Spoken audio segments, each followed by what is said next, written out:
and I'm really glad that so many of you have shown up. And I hope that what Paul and I have to say is useful and helpful. You know, neither Paul or I are market timers, so that means we haven't changed our presentation for the strange events of the world that are going on right now. We don't change our recommendations when the market's up or the market's down or assets are in favor or out of favor. So I guess bear with us and save some of your questions for the end, because there may be some that really have to do with what's going on in the world at this very moment, and we'll try to answer those when we get there. What I'm going to talk about for the next 45 minutes is 2 funds for life, and it really is the simplification of the strategy that Paul advocates. And you know, that's why it kind of makes sense for him to go first, but you'll get it. I'm sure you're all smart and clever and you'll be able to follow it.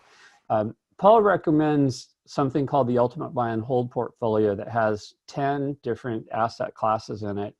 And as much as we like it and it has performed well historically, there's a lot of people for whom that's just too complicated. And so we wanted to come up with something that would have broader appeal and be easier to use, and that led us to work on this thing we called 2 funds for life. It's basically built on a foundation of a target date fund, and we'll talk about how that works. We'll talk about you know, all the background that I think you need. So the outline for this presentation is roughly as follows. First, we're going to talk about target date funds, which are essentially supposed to be 1 fund for life. We'll talk about what they're supposed to do, what they actually do, and then we'll go into a question. How could a second fund maybe help? How could it help young investors in particular? And then that was really the initial work we did. From that, we will then go into what about people who want to retire early, or what about people who are on the verge of retirement or already retired? Could this same approach be relevant to them? And as part of that, we'll talk about ways that you can test your plan. And finally, we will finish with some loose ends and next steps. So target date funds. You know, target date funds are pretty ubiquitous. That doesn't mean everybody on this call is using one, but I think it's fair to say that if you're not using one, you probably know somebody who is. And the reason I can say that is that in various studies that have been done, they've found that approximately 77% of people with 401k accounts hold target date funds in those accounts. And in Vanguard's programs, they've shown numbers as high as 50% of participants have all of their money in target date funds. So that's a very large amount of the market, and it represents over $1.7 trillion invested. Vanguard is the elephant in the room, if you will, when it comes to target date funds. They own over 37% market share. I think that's more than double the next largest target date fund provider. So these are really an important part of the way young people are saving for the future and preparing for retirement today. So it's important for us to look at what they do and whether they're serving the needs of their investors as best as possible. So what is a target date fund, and what principle is it built on? If you want to think about it in a really simple way, I think of them as they're like a robo-advisor on the cheap, right? They're like a robo-advisor for the masses. They collect a very wide range of asset classes, so it's a very diversified portfolio into something that's very easy to buy. You buy it based on the year when you think you're going to retire. So let's say you think you're going to retire in 2040. You would look for a target date fund that was labeled the 2040 Target Retirement Fund from Vanguard, for example, or T. Rowe Price, they would have one, or Fidelity. Lots of different companies have target date funds. But the key there is that by picking a single number, the year when you're going to retire, you get a massively diversified fund that's going to adjust over time in a way that is appropriate for you for the age that you're at and the year in which you're going to retire. And it's all built on this idea that we have human capital that declines with time. When we're young, around, say, entering the workforce at age 25, we have 40 years to work, 40 years for compounding to work for us, to have investments grow. If we lose our whole net worth at the age of 25, for most of us, we're not losing very much. And it's relatively easy to recoup and come back from that problem. If we lose our whole net worth at the age of 65, it's a totally different story. We don't have a lifetime to work. We don't have a lifetime for investments to work on our behalf. So when you draw that in a curve over on the left-hand side, what you see is you have a lot of human capital early in your career, and you exchange for money as you go through your career. Hopefully you get paid for the work and the labor that you put in, and you also get compensated for the time that your investments can work for you, and that capital goes down over time. And so if you look on the right-hand side at how a target date fund deals with that, what it does is it starts out with a lot in risky assets, which are typically equities or stocks, collective stocks. And you can see that there's some large caps, some small caps, some US, some international, some emerging markets. And it transitions to less risky assets over time. So as you move to the right, this is the industry average curve as of a couple of years ago.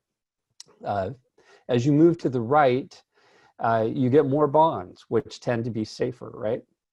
So we looked at this and we said, well, you know, that looks really interesting. How would we test to see if the glide path, which is what's on the right, those changing assets over time, if the glide path is doing what it's supposed to do? And usually what you would do to test something like that is you would create a back test. And that's essentially what we did. But there's a tricky part to this back test. You can't just go back to 1970 and buy a target retirement fund or model a target retirement fund that's going to go for 40 years, because some people would have been early in the target retirement fund, some people would have been retiring sooner, some people would have been retiring later. So what we did instead is for every single year, we modeled every different point in the target retirement fund. And we did that for every month, starting in 1970, all the way up through when we did this analysis through 2017. And if there wasn't enough time to get to retirement, we looped back. We used something called circular bootstrapping. So if you had a 40-year plan and you started in 2010, when you get to 2017, you're running out of returns, we'd go back to 1970. And you can debate whether that's realistic or not, but it's the only way to really get a lot of data on this asset class that's changing over time. And once we had done that, once we created the model, we looked at how much risk, and we measured risk by drawdown you would see at different ages. So at age 25, when you just start, you can't have a drawdown because you don't have a balance. But by the time your balance is built up a little bit, you see with a fixed lump sum investment, that's what's modeled on this slide, you quickly climb up to where you could have a maximum drawdown of about 50% in a typical target date fund. And that stays flat until you're at about the age of 40, and then it declines to age 65. And the different colors here in this chart, or the different grays, represent less frequent and more frequent drawdowns. So the black bar at the bottom is the kind of drawdown you might see every quarter. The dark gray is what kind of a drawdown you might see every year, and so forth on up the chart. So you stand back and you look at it, and it looks like it's doing what it's supposed to do, right? Starts out with a high risk, drops down to a low risk. But there's a problem with this. Very few of us start with a lump sum investment, right? I don't know about you, but I did not start with my lump sum investment for retirement when I was 25 years old. My account balance was really small. So we said, well, what happens to this curve if you look at somebody who starts out with zero and accumulates every year? And all of a sudden, things look totally different. And this is really interesting. Now, we're looking at somebody who is starting out with a zero balance, and they're adding on a monthly basis the same amount of money, increasing with inflation throughout their career. And what you see is that all the way up to age 40, you're slowly climbing up to that peak risk. But for all of those early years, when remember, you have this great capacity for risk because you've got all those years to work ahead of you, you have very little risk. In fact, you have less risk at the age of 26, 27 than you will have at the age of 65 with that big chunk of fixed income or bonds in your portfolio, which just seems totally backwards. In fact, I was trying to come up with an analogy for this. And so the image I came up with was that, actually, I'll go to that image in just a second. Let's take a look at how that drawdown gets reduced in the early years, right? So why is it that somebody contributing regularly doesn't see a big drawdown? And the reason is that as the market goes down, say January to February, and let's say it's off by 5%, you're going to make a new contribution that next month, and it's going to hide the drawdown. Now, did you experience a loss of capital? Yes, you did. But are you aware of that loss of capital? And Paul has made it clear to me that in all the years when he was advising young investors, many of them would come to him and say, you know, the market's off by 50%, but I've hardly seen any drawdown at all. And that's because they're regularly contributing. And you can see that here, where the lump sum investment is shaded out and it shows this big drawdown in 1975, but the monthly contribution experience only shows about a 10% drawdown in that same year. Now, as you get farther out in time, those contributions don't make as much of a difference, right? But they are protecting a young investor from seeing the extremes of the market drawdown. And that protection makes it so putting bonds in the early portfolio to give a young investor that added protection is really overprotection. And I like to think of it like this. You have a young investor who is, they're like a track athlete who's really ready for the race. You know, they're young, they're fit, they're capable, they're trained. And putting bonds in their portfolio is like putting boots on them for added protection. It's going to slow them down. It's going to reduce the end balance that they see. And it's going to reduce the drawdowns that they see very little because they already are protected so much by the contributions that they're making. So the next question was, how could we improve? What could we do for somebody to make it so their experience would be better? And the first thought we had was, what if we took a portion of the savings that somebody's going to be setting aside for their retirement and put it in a second fund that took some added risk that historically has been prudent and shown to produce a higher return. So probably in equities and maybe in a fund that has multiple factors working for it, like small and value. And so we looked at what would happen if you took somebody who's in this Vanguard-like target date fund and put 10% into a second fund and didn't rebalance, just a second account, or 20% or 30%. And what would happen not just to the end balance, but also the inflation-adjusted end balance, the worst drawdown at age 65, and even the graphs. And so that's what you can see here. And if you focus for a second on the end balance, you can see that there's a low, a median, and a high. And so for the Vanguard-like target fund, that ranged from 3.5 to 7.9 to $12.8 million. And by adding the 10% small cap value, first of all, the bottom goes up, right? So the worst case scenario went from 3.49 to 3.9. The median goes from 7.9 million to 10.3 million, and the maximum went from 12.8 million to 8.2 million. So that looks like an interesting strategy. It looks like something that at least history says would serve you well. The 20% is going to do more. So, you know, the median goes up to 12.7, and this, you know, doing 30% into small cap value, even more, you're up to 15. But there's a problem. And some of you are probably already pointing at the screen if you noticed the problem. if you look at the right-hand side of these curves, when you're approaching retirement and you really want to know how much money you have to go into retirement, the uncertainty in the amount of money that you have is going up. The amount of drawdown you might experience on the right-hand side of the curve is much higher.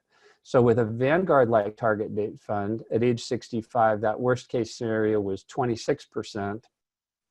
But now looking at these others, you go to 37%, 45%, and 50%. So as much as this looks like it might be helpful, it would be nice to come up with a way to help add risk in those early years, but not add risk in the later years. And so that was the next step.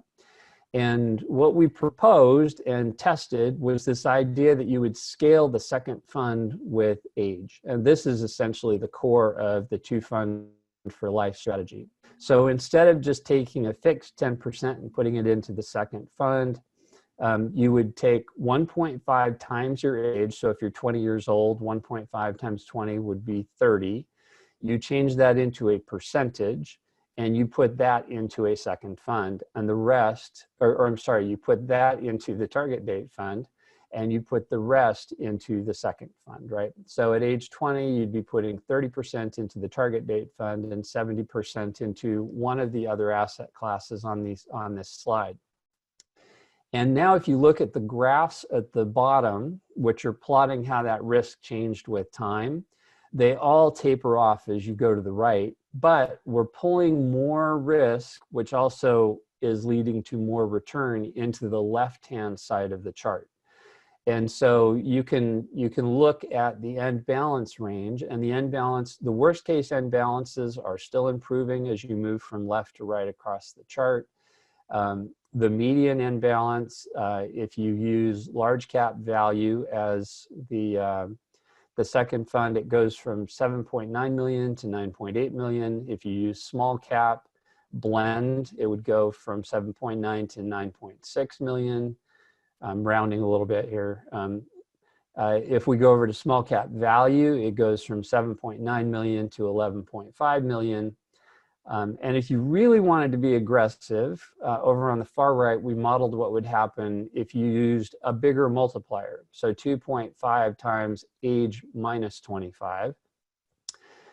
That means that you ramp from 100% in the second fund at age 25 down to 0% in the second fund at age 65.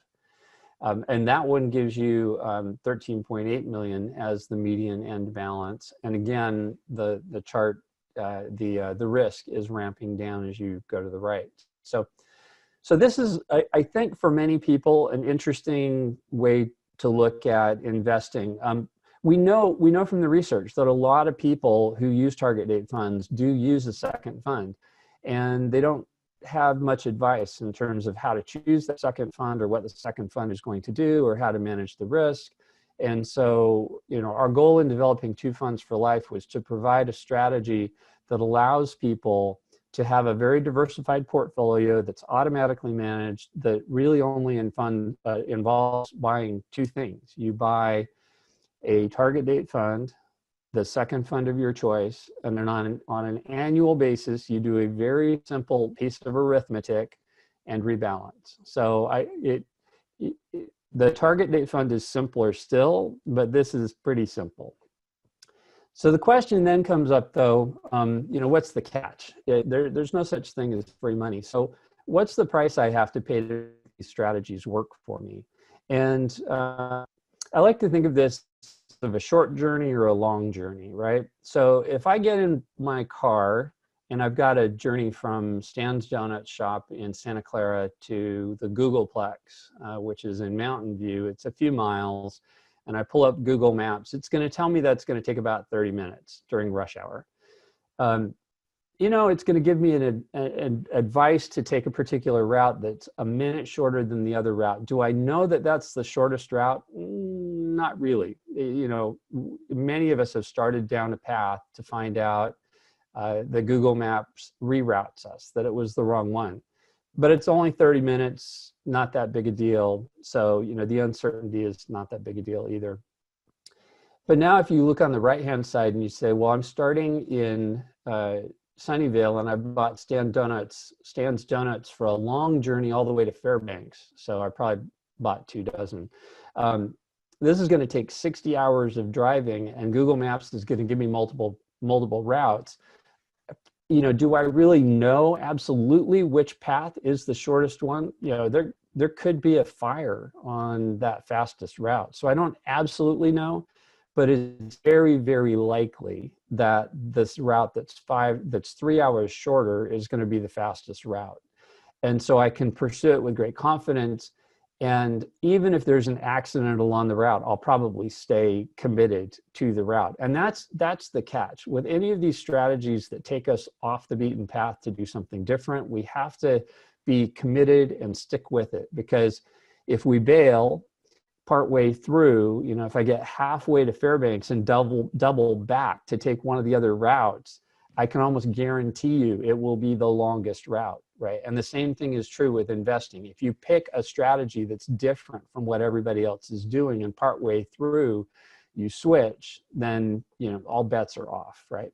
So the catch is it requires discipline and commitment and consistency. So now the next question that came up once we produced this strategy is, what about FIRE? What about people who want to retire early? And there's a really simple way to deal with FIRE, at least in the case of this 2 fund for life planning. And that's that you just turn it around. So instead of looking at 1.5 times your age, you take 1.5 times the years to retirement. So now you take age out of the equation. So if I'm 30 and I'm saving super aggressively and I plan to retire at the age of 50, 1.5, so the difference between 30 and 50 is 20 years. I would take 1.5 times, the difference between 50 and 30 is 20, 20 times 1.5 is 30. So I would put that not in the target date fund, but the second fund. And so it's the same principle. It's just kind of flipping the equation around a little bit. And the follow-up question is, how much of a difference does it make? And I'd love to tell you. The problem is that it depends. It depends on so much. It depends on how old you are, how many years to retirement, how many years you'll be invested. But the same principles that make that strategy work for somebody who's 25, retiring at 65, should work in favor of somebody who is, on a financially independent, retire early strategy. And, there's no guarantees. The future doesn't have to look like the past, but the only guide we have to the future is the past. And everything in the past that we've been able to analyze says that taking a little more risk in those early years is a good idea for most investors. Then the follow-up question to that was, what if I'm already retired, or what if I'm nearing retirement? And I don't know this audience that well, but if it's like other AAII audiences we've spoken to, I suspect some of you are in this camp. And again, the answer to this question is, it depends. It depends on whether you've undersaved, oversaved, or have just about the right amount. So how do we figure that out? I'm going to suggest that the 4% rule is still a good rule of thumb. Now, if you want to derate it to 3.5% and be more conservative, that's fine. But most of the research I've done and that other people have done suggests that for a traditional length of retirement, a 4% withdrawal rate is reasonably safe with a diversified portfolio of investments.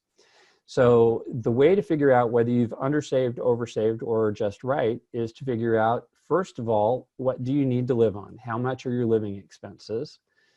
Second of all, how much do you get from other sources like Social Security, pension? It could be you have an annuity, right? I mean, you may have any one of a number of different ways to get additional income. Then you take your expenses minus those additional funds and say, okay, how much do I need to be taking out of my nest egg, my investments every month? And you figure out what that rate is by dividing the amount you would be taking out. I'm sorry, I said every month, but on an annual basis divided by the total. If it's greater than 4%, you've undersaved. If it's right about 4%, you're just right. And if it's less than 4%, you've oversaved. So if we use those guidelines, then what does that tell us you should do, right? Well, if you've undersaved and your withdrawal rate is greater than 4%, I would suggest you see a financial planner. And even if you're in the other camps and you're nearing retirement, I still might suggest you see a financial planner. We didn't really know how this was all going to work out when we were retiring. And it was a great comfort and a great help to see a financial planner and have them provide an independent perspective on whether our expenses and our withdrawal rate and our investment strategy were prudent. So I think seeing a financial planner is good for any of these categories, but if you've undersaved, I would definitely see a financial planner. I wouldn't lose hope because there's usually a path forward, but it will probably require some creativity, and I won't be able to give you a boilerplate answer, nor will Paul or probably anybody else. If your withdrawal rate is right about 4%, so you've saved just the right amount, then 100% target date fund is likely just fine. It's what they're designed for. It's prudent. If anything, it might be a little bit conservative. But for people who are just retiring, a lot of times being a little bit conservative is not a bad thing because it's a really uncertain time. I remember my wife at that point being nervous. So it's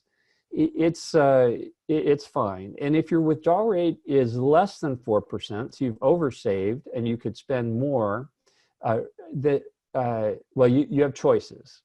You could spend more. So you could take your 3% expense rate and turn it into 4% by spending an additional 33%. Or you could take the extra and put it into a second fund for legacy or for charity or for it. The bottom line is you have money you don't need within your lifetime. And so that gives you some flexibility and latitude. Now, if you were watching carefully, what you're looking at here is a strategy that says you start out with money in a second fund when you're young, you ramp it down to retirement, and if you've oversaved, you ramp it back up, right? Which seems kind of odd. It's like, why would you do that? And I'm going to go back to this comment I made about right at the point of retirement, you have this huge uncertainty. You have a lot of questions about where money's going to come from. You're going from a regular paycheck to a new lifestyle. And that was when my wife came to me and said, like 3 months into retirement, where is our money going to come from? And it was very nerve-wracking. Now, we've been retired for almost 4 years. At this point, we're both pretty calm. So your own ability to take emotional risk, I think, changes in retirement. And that's why I think right at retirement, just leaving a prudent target date fund allocation for many people is fine. For others, they may want to take more risk. It's kind of up to you. We'll get to that in a second. So before we think about adding that second fund in retirement, I want to just give you a mental model about how we drive our retirement accounts. They're not like sports cars, right? It's not like you get in the car and you say, okay, I'm going to have a different investment allocation today and tomorrow I'll see a different financial performance. I mean, it actually takes many, many years for us to see the effects of our portfolio choices. And so I think it's interesting to think about how NASA drives the rover on Mars, because at any point in time, the rover on Mars is between 3 and 22 radio minutes from Earth, or light minutes from Earth. If they decided to try and drive it like you drive a sports car, it would be impossible, because the thing they would be seeing back from the rover in terms of what was in front of the rover would have happened anywhere from 6 to 44 minutes ago, right? From when they turned the wheel, so to speak. So what they do to prevent crashing the rover is they get very, very careful about modeling the instructions they're going to send to the rover and testing it on the ground here on the Earth before they send those instructions up to the rover.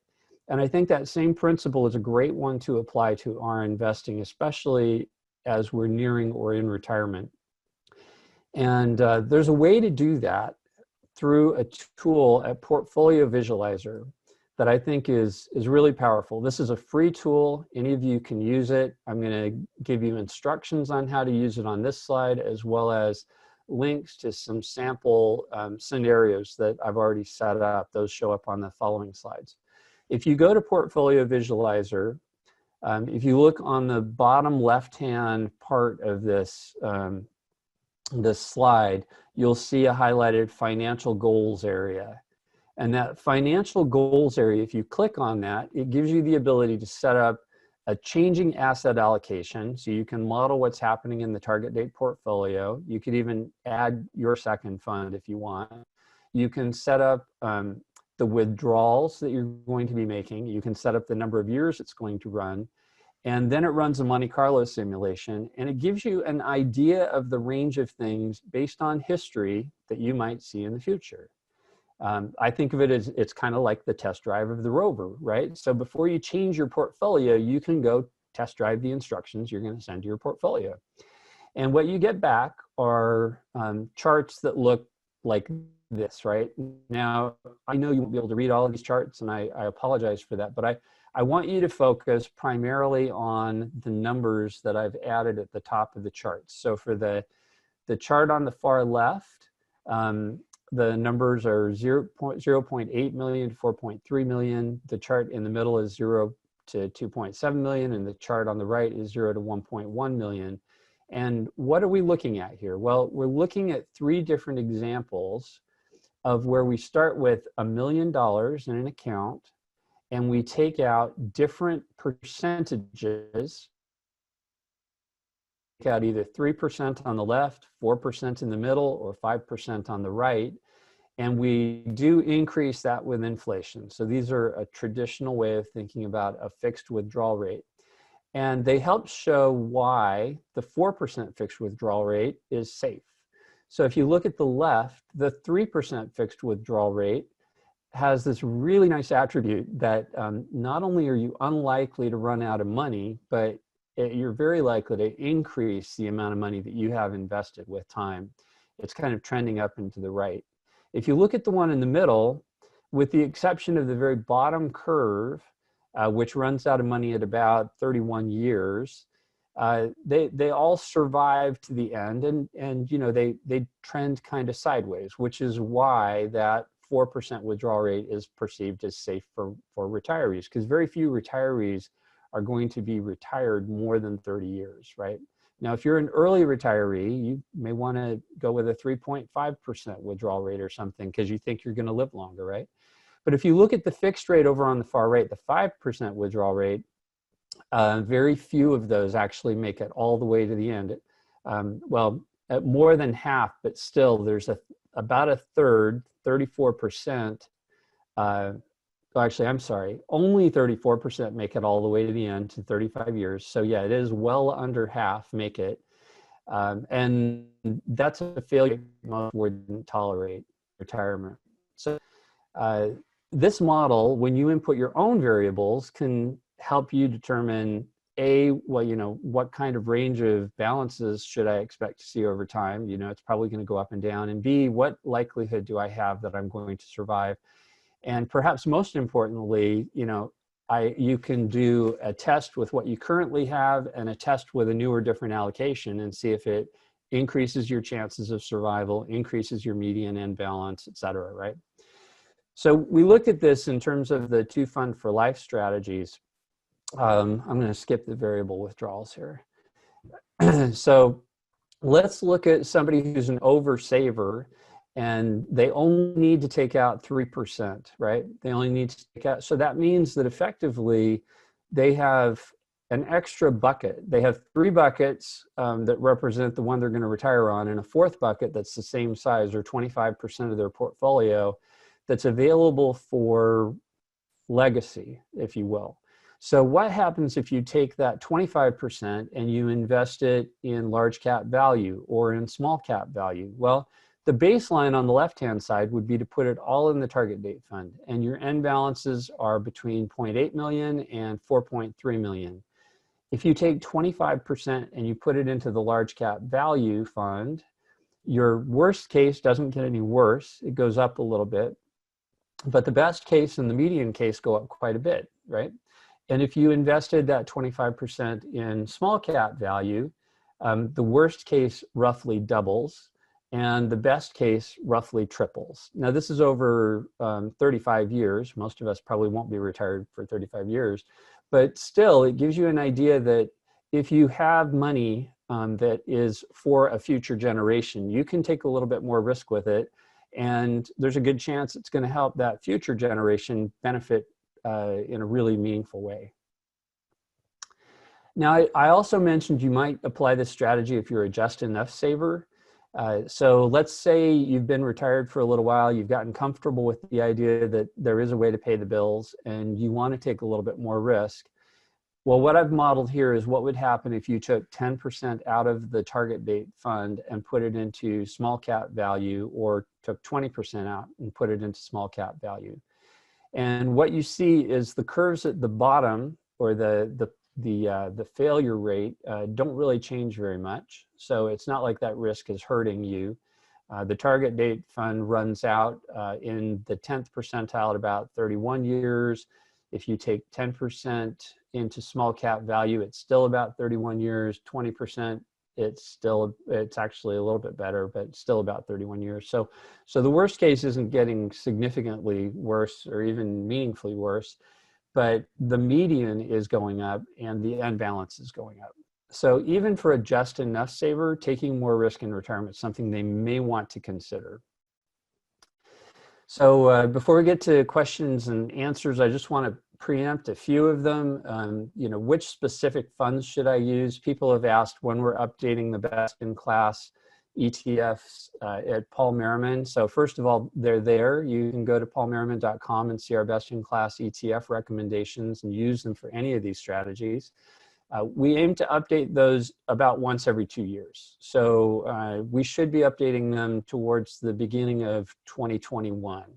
And the reason I do that at every 2 years is, first of all, the individual fund choices you make are far less impactful than the asset class choices you make. They don't change that much. And second of all, we don't want people trading too often because there's expenses associated with that. You know, if we updated them every 6 months, you might have short-term gains or something.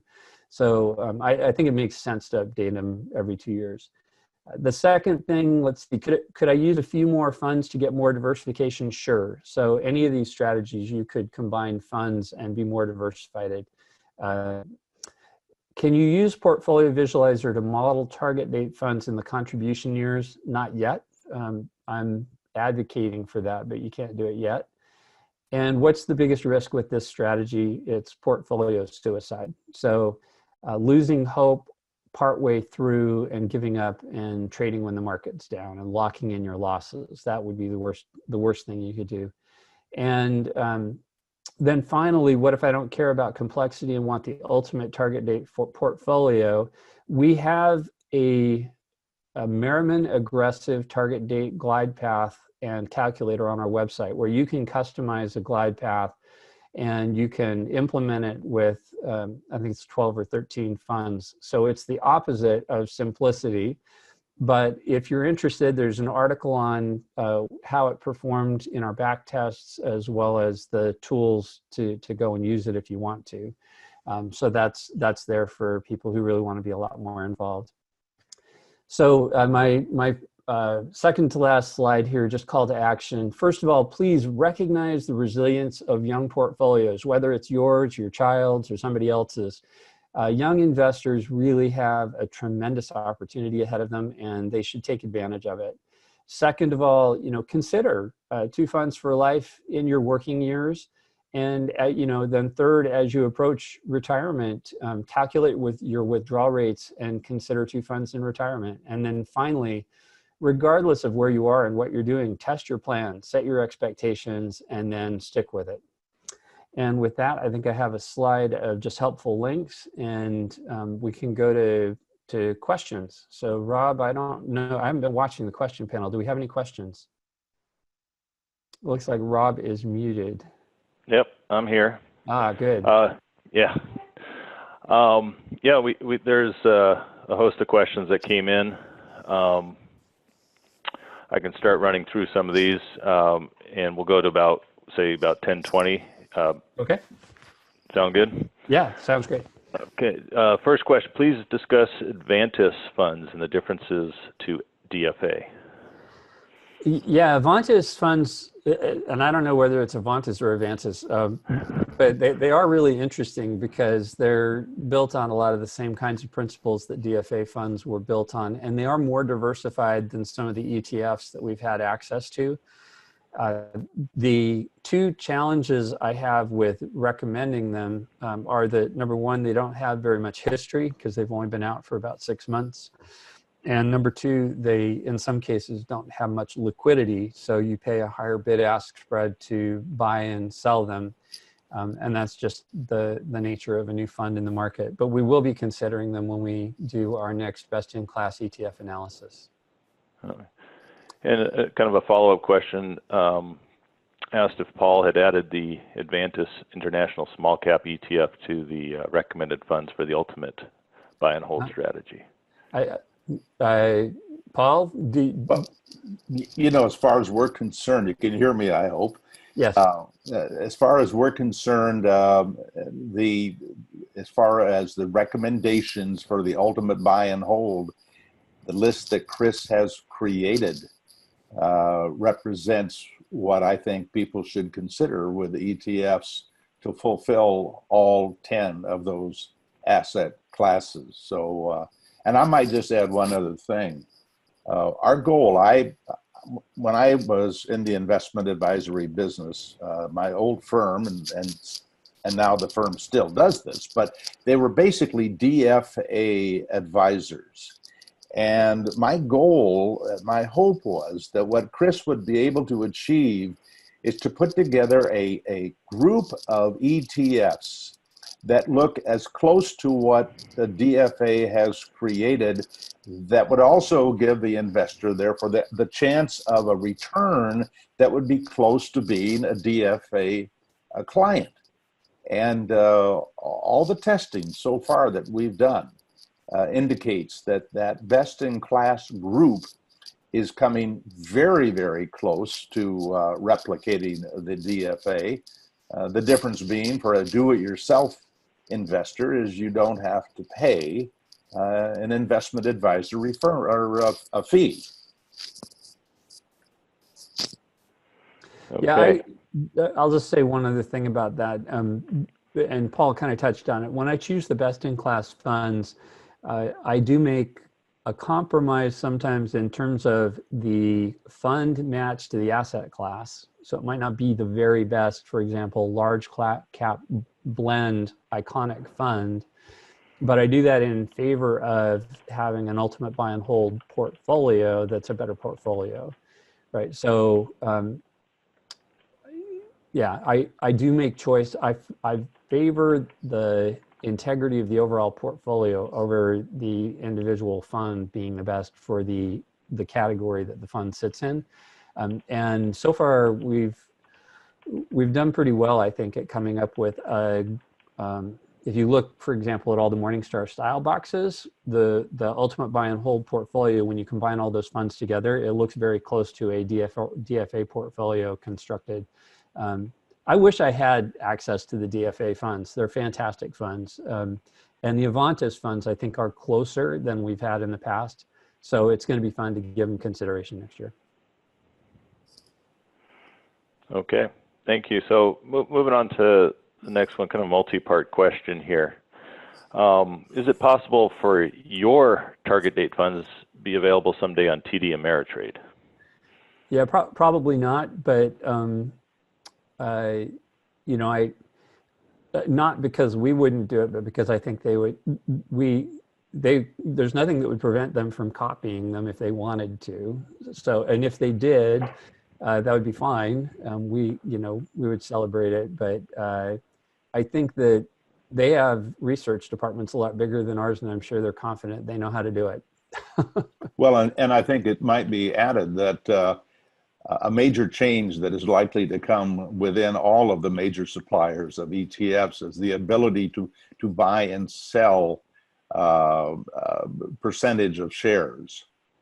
Right now, you have to, in most places, you have to trade a whole share. But I think that that ETFs will evolve to be treated the same way as regular mutual funds.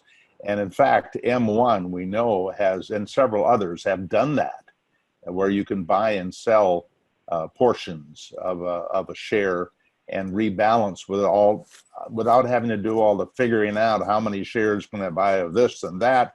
You just tell them how many dollars, and you're going to get the number of shares for that many dollars. It's going to be important for this work that Chris has done for us to be able to do that at TD Ameritrade, Schwab, Fidelity, and Vanguard. And, you know, just in the time since we did the initial 2 Fund for Life publication, we have seen more of the target date funds shift more towards an all equity position in the early years. So I think, you know, our name isn't on it, and that's all fine and good, you know, but I think that the idea of taking a little more risk in those early years has resonated with some folks, and it's starting to show up in funds. And I think T. Rowe Price has done that, if I'm not mistaken. Yeah, they were the ones that did it, I think, most aggressively. Yeah. Okay, thank you. So the next question here says, if one maxed out their contributions in a retirement plan on any given year and had extra discretionary income to invest, what prudent vehicle can one invest extra money in a target date fund sitting in a taxable account, a swing trend trade? Any info would be appreciated. You know, I would go to Paul's website and look at all of the different portfolios that Daryl has modeled, right? So the fact that the person asked about prudent, to me, says they're favoring diversified, right? They don't want all their eggs in one basket. And on Paul's website, Daryl has modeled 10 fund solutions, 4 fund solutions, 2 fund solutions, all value solutions, you know, tilted to US solutions. So by the way, Daryl, I noticed you activated your camera, but you're on mute. So if you have something to say, unmute, but that's fine. Yeah. You're doing a good job. Okay. Moving on, we still got a few more minutes. So this is a bit of a long one, so bear with me here. It says, I've been following your recommendations, Paul, for a well-diversified portfolio of index funds. Does the coronavirus pandemic change any of the underlying allocations? I think you touched on that, Chris, in your discussions. It says, I'm particularly questioning the current and future impact on real estate REITs, as well as my 40% cash bond portion of short-term, intermediate-term, and long-term treasury and corporate bond funds, as well as international bond funds. Are these still part of the mix, or have their allocations been changed to work with the new normal? You want me to take that one? Well, yeah, he said, Paul. Well, okay. Go for it. No. The question would be, do we think that the work that Dr. Fama and Dr. French did that talks about the factors of investing in, is the small cap premium a thing of the past? Is value a thing of the past? And in all cases, they go through periods where it looks very obvious that they are a thing of the past. And as you probably know, Rob, back in the late 90s, the conclusion was small cap and value is dead. It's gone. There's no more premium. And then for the next 20 years, the small cap and value premium doubled the return of the S&P 500. So there's not enough data to conclude that those asset classes that have historically been productive are going to stop. But remember, we got 10 of them. We know that one of the 10 is probably not going to make us happy. Another one of the 10 may make us very happy, and it might not be the one we expected. So there's massive diversification. Daryl, would you add anything to that? You've looked at all those numbers. Well, things go through periods of like you said, of outperformance and underperformance, and nobody knows what the future is going to hold. So some things do die out. Look at the tulips in the 1600s. They're no longer a big investment draw. So things do happen. Nobody knows what's going to happen in the future. As Chris said earlier, about the only thing you can really gain insight with is looking in the past. Economic experts, when they try to forecast what's going to happen in the next 1, 3, 5, 10, 20 years, who knows? Their crystal balls are probably about as clear as ours. So I think that's kind of where I think about these things, or how I think about these things. Jumping between strategies is probably not a good thing for the reasons Chris mentioned. And so how long can you stand it, I guess, is what it boils down to. And that's the thing you need to think about when you develop your strategy to begin with, and hopefully codify it in an investment portfolio statement or strategy. So you have it down, and you can go back and review it periodically to see why you decided to do what you did, and go from there. So here's kind of a follow-on question to that, talking about making changes. A question came in that says, I'm already in retirement. Does it make sense for me to change my assets to a target date fund at this point? Chris?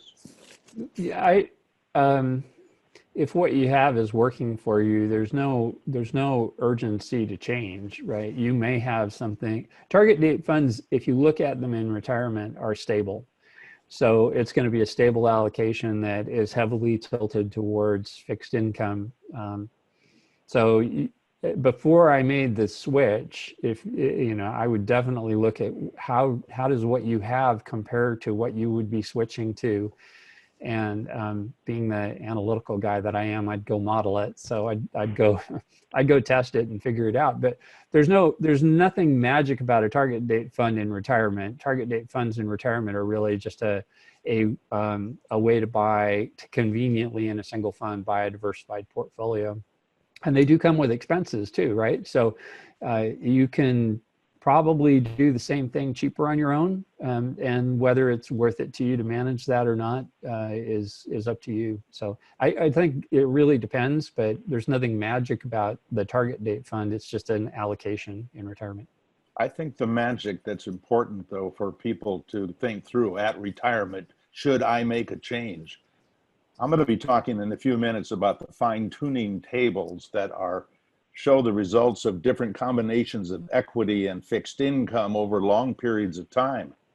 And I would say anybody, in a sense, at any age, should know what risk are they taking inside of that portfolio.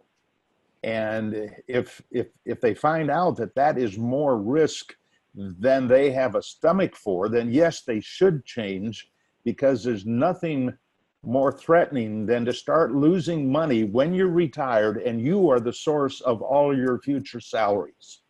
And so we need to get that appropriate balance of equity and fixed income right when we're out of work. Okay. Why don't we take one more, Paul, before we move on to you? There's still a host of other questions. We'll try to get to them before the end, but this last question, there's so much variability in target date funds. How do you pick a good one, Chris? I haven't done a best-in-class target date fund selection, and the reason I haven't is partly it would be a good chunk of work, and partly I'm not sure. It's not like most people can just pick and choose. A lot of times it's limited by the selection in your 401k. If you do have the choice, in spite of the bonds in the early years, I like the expense ratio of the Vanguard funds, right? And I think you can compensate for the bonds in the early years by augmenting that strategy with something else. The T. Rowe Price funds, I like their glide path because they're more aggressive in the early years, but I haven't done a thorough analysis of their expense ratio and whether it's too high to offset the benefit you get for the added equity. So yeah, it's a good question. I would look at expense ratio first. I'd look at diversification and equity tilt early in the glide path second. Those would be the things I would look at probably. Yeah. And if I could add one more, I would highly prefer an indexed portfolio over an actively managed one, because yeah, it's a given. There are more things that can go wrong in essence in the actively managed. Yeah, I didn't say that, but I just took that as a given. You're right. Yep. Yeah. I have one comment before we move on. I have one comment. It's a clarification, really, on Chris's presentation. And when he talks about fixed rates, I wanted to make sure people understood what fixed meant. What fixed means is that you start out with a 4% draw your first year, and then it's adjusted annually for inflation. So it's really fixed in terms of real dollars. Yeah. But the actual nominal dollars, or the actual number of dollars you take out every year, changes. So it's kind of it's oxymoron in that it's a fixed rate, but it's a variable number of dollars. So that can be a little confusing. Yeah, changing. Yeah. Okay, so why don't we move on? Paul, if you want to give it another shot, see if we can get your screen up there. Chris, you may have to stop sharing first. Oh yeah, I'll do that. I'll do that. And then you have no idea how much anxiety I have right now. This is not easy. Now I've hit share. I did that before. Now I look for the San Diego AAII. Hit that now. Now I've got it full. And we're seeing it real perfectly, Paul. That is amazing. That is amazing technology. All right. Well, Chris, you were great as always. These two gentlemen devote hundreds, not thousands, I don't think, but definitely hundreds of hours at no cost to our foundation in the hope of helping people do better with their investments. And that's all the Merriman Financial Education Foundation is about, helping people at all stages of life, from high school students all the way up to retirees. Now, there it is, Warren Buffett. Excuse me. Warren Buffett probably has more quotes about investing than anybody else that I know, at least that are published. We know rule number one, never lose money, and rule number two, never forget rule number one. That's a very popular quote. But by the way, he obviously does not mean never lose money like a bear market you lose money, because 4 times over the last 50 years approximately, he has lost about half of the value of his portfolio. So when he talks about never lose money, he's talking about long term. And the other 2 quotes I have here, I think, are great ones, because I run into so many parents who will say that they want their kids to learn how to invest, and they need to make some mistakes so that they'll learn.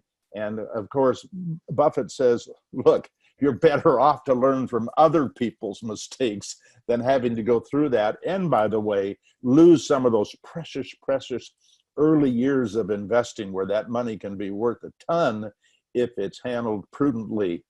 But my favorite quote that really drives the work that we do, and that is, and he was talking about life, he wasn't talking about just investing, but you only have to do a very few things right as long as you don't do too many things wrong.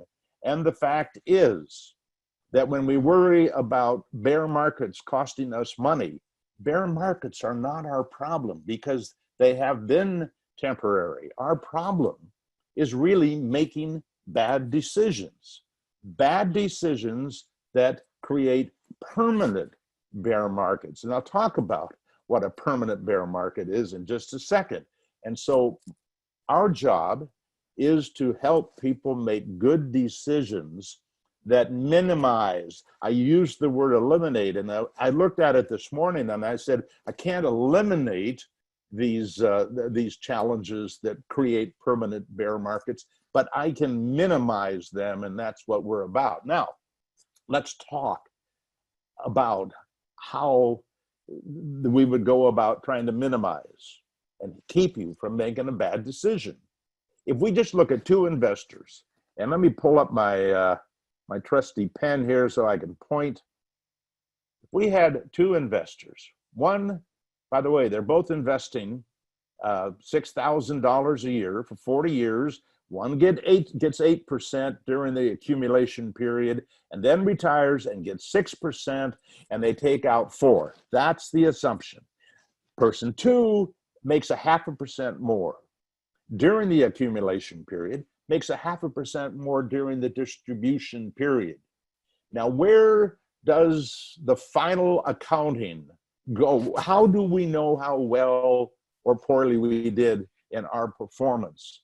My answer is you got to wait until I die to know, because I'm not going to know how we did, but I can tell you this, that when we look over the 40-year period, we find out that this person retired and they had 1.678 million, getting the 8 and the 6% there, and the other one had 1.924. So small advantage theoretically to the person who got the 8.5%. But then they start taking withdrawals. This is real. This is the outcome of all that saving. And person number one takes out 2.6 million from age 65 to 95. Remember, making 6%, taking out 4. And person number two takes out 3.2 million. And then the good times roll, because we pass on and our children or charities get what's left over.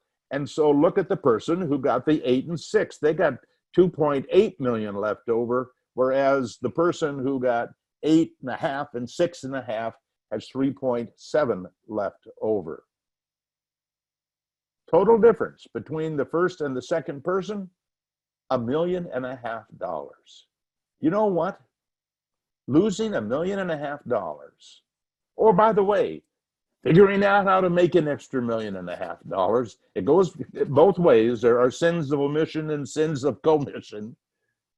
But that to me is a permanent bear market. If you leave $1.5 million on the table because you didn't do the simple things to protect yourself, I think that's a permanent bear market. So where are the places that it is easy, and never been easier, by the way, to eliminate those 0.5% mistakes or 0.5% improvements? Well, we got lower expenses versus high. A lot of people pay high. We know lower is better. We know lower turnover is better. I don't know an AAII member that doesn't believe that less turnover is better than more turnover. Lower taxes, that's a slam dunk. More equities. Now, more equities is not a matter of reducing risk. More equities is about taking more risk, but it's so easy by taking a little bit more risk to add 0.5%.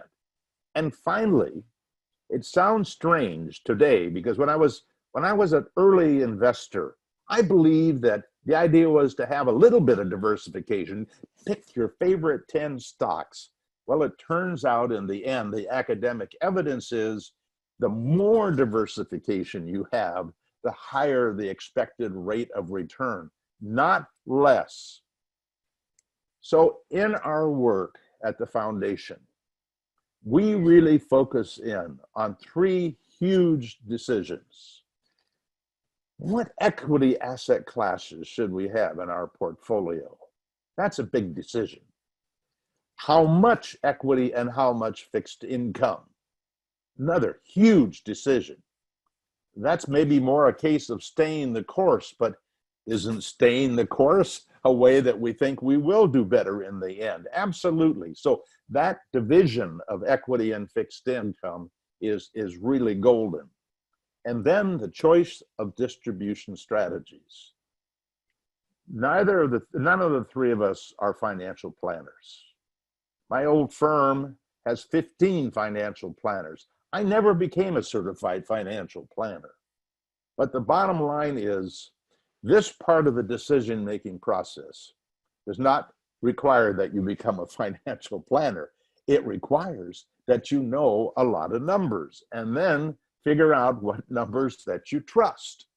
Well, let's talk about some numbers that I trust, because I would like to figure out that, make sure you have the right equity asset classes in your portfolio. And by the way, I don't think anybody's going to argue with my recommendations. Where we probably have a little discussion would be, how much of the S&P 500 should we have that's compounded over the last 92 years at 9.9%? How much large cap value should we have that's compounded at 11.1? How much small cap blend that's compounded at 12, and how much in small cap value that's compounded at 13.2? Now these numbers have come from a database of the indexes that have been developed by DFA. So I noticed earlier there was a question about the source of these numbers, and certainly later Daryl may want to weigh in and talk more about the building of these tables. I want you also to see the losses. Anytime somebody asks me, what do you think the market's going to do next year? My answer is, well, I think the S&P will be up somewhere between 54% or down somewhere better than 43%. Somewhere in there is where it's likely to be in 1 year. Now, we shouldn't be thinking about 1 year. We all know that. And yet it's that year we need to get over to keep us going in order to earn the long-term premium that equities provide. But all of these equity asset classes are all very dangerous on a short-term basis. By the way, Daryl has done some wonderful tables focusing on the 4-fund combo, building a portfolio, all US, no international here, but 25% each, small cap value, large cap value, small cap blend, and large cap blend. And I'll talk about that in a second. But if we're not going to care about 1 year, how do we feel about 40 years? Well, that's starting to sound like a few people's retirement planning, I suspect. If we have some 20-somethings watching today, I hope so. But it also, it could apply to the 40 and 50-year-olds who are looking to early retirement. They're the part of that FIRE group that Chris was talking about. So when we look out over 40 years, and we look at every 40-year period since 1928, we find that the best for the S&P 500 was 12.5%. Now that is an amazing long-term return. We all know that. But there was a period that the compound rate of return was 8.9. What I find kind of interesting here is that if you look at the inflation-adjusted return, it was 1% difference. One was about 6 and one was about 7, adjusted for inflation. So not as broad as one would have expected, probably. So all of these asset classes have these really great times and these really bad times. But I like to look at this base, the combination of the 4 funds, so that not only do you get some asset classes that have historically performed better, but very often you'll have a year that, like small cap value, does really well and the S&P 500 actually loses money. And so that is an important part of building a portfolio. It isn't just about having lots of individual companies. It's also about having a number of asset classes. So this, to us, is golden information. And hidden in that 92-year period, or these 52, 40-year periods, are so many terrible, terrible things that happen to our economy, that happen to us politically, or wars, or all the things you could imagine that you wouldn't want to have in your portfolio. And now what do? They add the coronavirus, so we have a new one to have to worry about. But the bottom line is, there's nothing new about bear markets. The reasons may be new, but bear markets are fairly typical. Well, let's dig in here to the 4-fund combo. We studied, you're going to see the 10-fund strategy here in just a second. But one of the things that I found after I got out of the business in 2012, when my focus was trying to manage money for other people, and we would show people how to do it on their own, and then we did it for clients as a business. Well, when I left the industry and I became just a teacher, I found out that the 10-fund strategy is too much for a lot of people to handle. And you'll see that in just a second. But between the work that Chris did to create the 2-fund strategy, which I think is tremendous, Daryl also did the homework to put together the 4-fund strategy. And the basic difference is that the 4-fund has almost the same exposure to value, almost the same exposure to large and to growth as the 10-fund. The difference is it's only the US. Now, what do we know?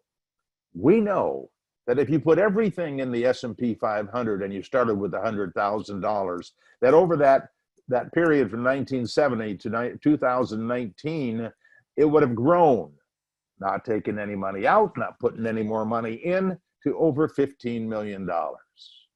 If you took 25% of the portfolio, put it into large cap value, keep the other 75 in the S&P 500, you would have added about 0.5%. Oh, hey, there's 0.5% right there.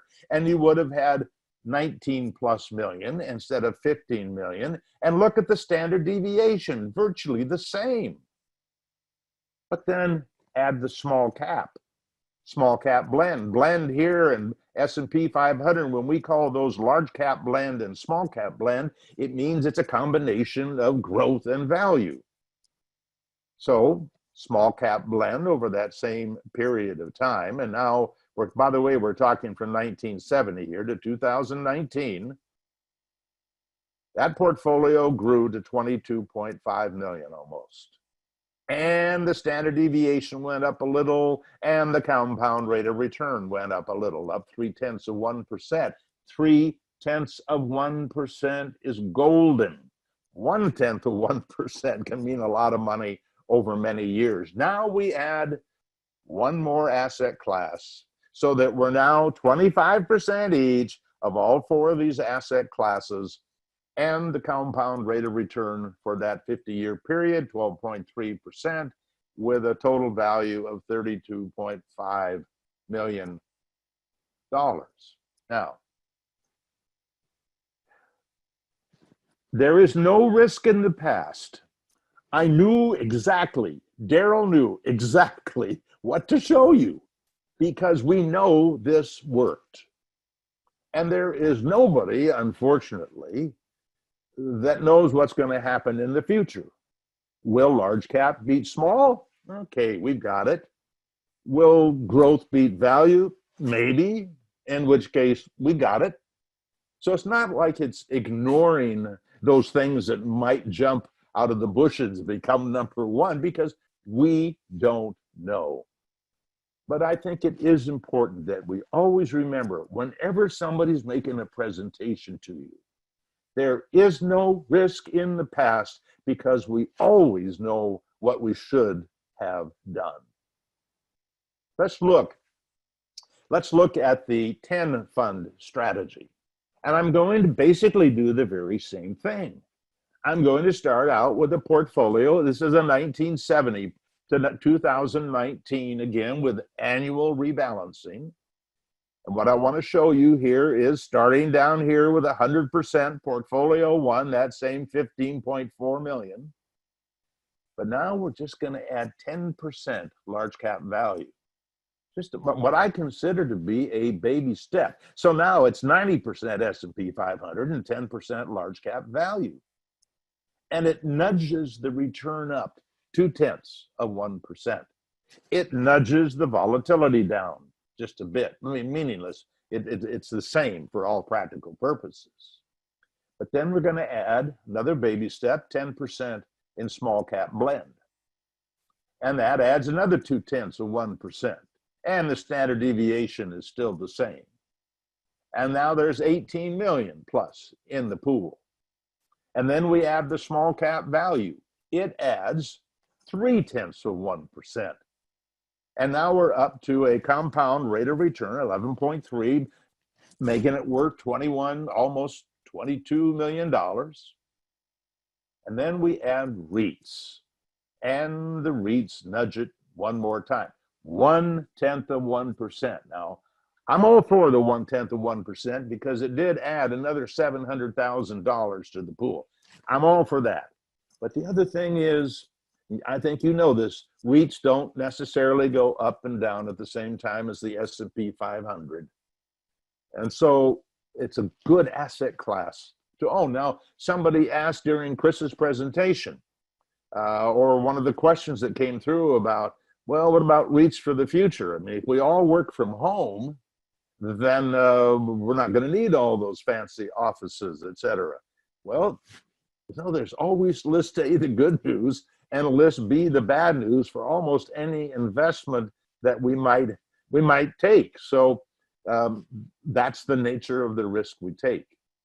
But I would understand people who could throw the REITs out.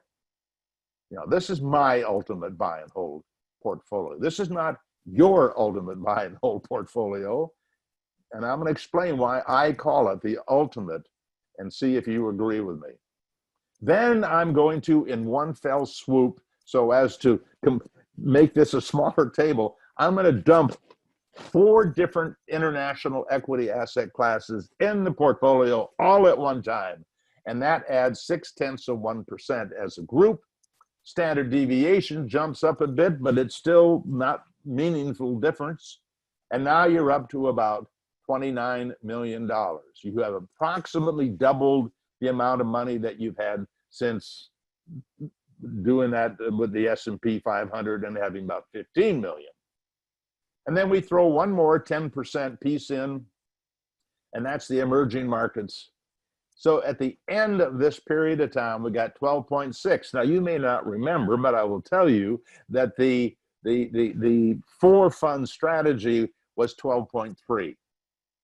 And is that worth trying to go after the extra 0.3%? Well, if we knew the future, you'd all say yes. But it may be the 4-fund will do better than the 10-fund. One can't know. And I also show here an all-value portfolio that a couple of years ago had better returns than portfolio 7, but the poor performance of value has now put it down into second place. For now, who knows? So those tables I just shared with you are some of the work that we do in trying to help people select the equity asset classes. And hopefully, could you add more? You could add a dozen more, but you would want to add asset classes, not companies, not sectors, because the sectors are in fact in there. But if you wanted to add penny stocks, I wouldn't, but you could be a small part, I guess, but the odds are, from everything I know about the past, that that's not going to improve your unit of risk, return per unit of risk. It's going to increase your risk and probably lower your return. What about commodities? What about gold? Negative, I wouldn't, because there's no evidence that that is going to reduce your risk and raise your return. And I don't like asset classes that don't have a built-in upward trend, as equities do, as equities in fact do.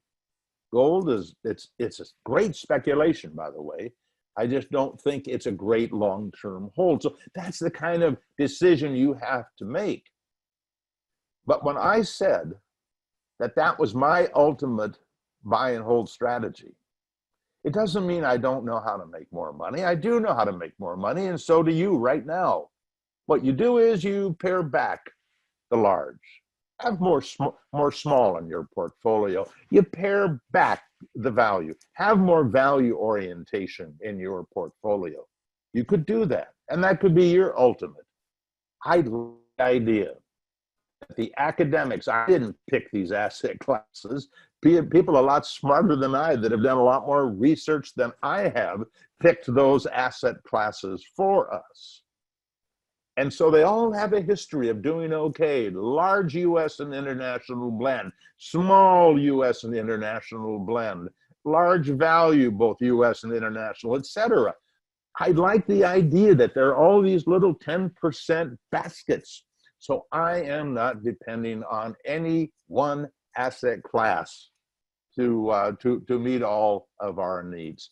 Diversification to the last level as far as I'm concerned. And by the way, Chris made a comment. I'm going to fix this right now.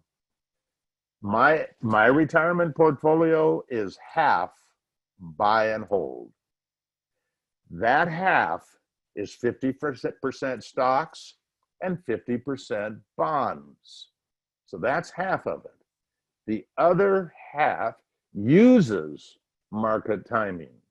But I don't believe that people should try doing market timing on their own. From everything I know about the history of individual investors, I do not know how to teach you to be a successful market timer. I do believe we can help you learn how to be a successful buy and holder. But to me, that's kind of the last step in terms of diversification. Half in buy and hold, half in timing, half in large, half in small, half in US, half in international.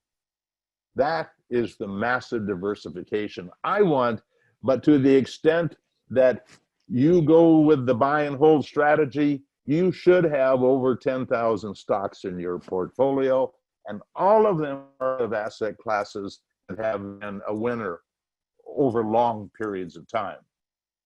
The second thing that I said is so critical that we're working to help people make as good a decision as we can. That is how much in stocks and how much in bonds. This table you're seeing now, fine-tuning table, is focusing on one asset class, the S&P 500. We've done the same table for the worldwide equity, 70% US, 30% fixed income, worldwide equity, the ultimate buy and hold, 50% US, 50% international. We've done it for all value. We've done it for the 4-fund combo. We have developed this table so you can, depending on what strategy you pick, can look at least the history from 1970 through 2020. Here is the top part of that table. I want you to see what we've got here. We've got 100% bonds. We got 10% equity, 90% bonds. We got 20 equity, 30 equity, all the way over to the right where we are 100% in equity. And you can see 1 year at a time how bad was and how good was. When you added bonds, for example, let's say 50-50, my wife and I told you my wife and I are half in buy and hold. We happen to be in the 50-50 stock bond strategy. So I know that bonds did well in 1970, but I also know, and I want to be able to get rid of these pictures over here if I can. Well, maybe I can't. No. I also know that stocks didn't do so well. So I know that the reason I got 9.7 because of less here with the 50-50 strategy is because the bonds did well. And in 73 and 74, the bonds did so much better than the all equity portfolio. And to my wife and myself in retirement, living off of, I don't have a pension. It's Social Security and the money that we take out of these investments. So I don't want to take the loss of 50%, which is what both Warren Buffett and Peter Lynch have said. If you're not willing to lose half of your money, you shouldn't have your money in the stock market. I'm too old to lose half of my money. But you can see every year combinations of different. Now, here we go to the bottom of that table. And here's what I see at the bottom. Well, first of all, here's annualized returns. Notice as you move to the right and you add more equities, how the return goes up, and it keeps going up and it keeps going up. Finally, 10.6%, the compound rate of return. Standard deviation, 15 in this particular study. But here's the worst 3 months, the worst 6 months. Here's the worst 36 months. In fact, here's a period that the annualized return for that 60 months was a negative 6.7. At 76, I cannot afford that. Well, maybe it's my kids can't afford that, but we're gone. But I don't want to do that. Maybe I could afford that, but I don't want to. I'm not all that happy about the 50-50, but I'll live with it. And I don't know when it's going to happen, but I do believe it'll happen again. I have always told investors, if you follow my advice, I guarantee one thing without question: you will lose money. And I want to know how much.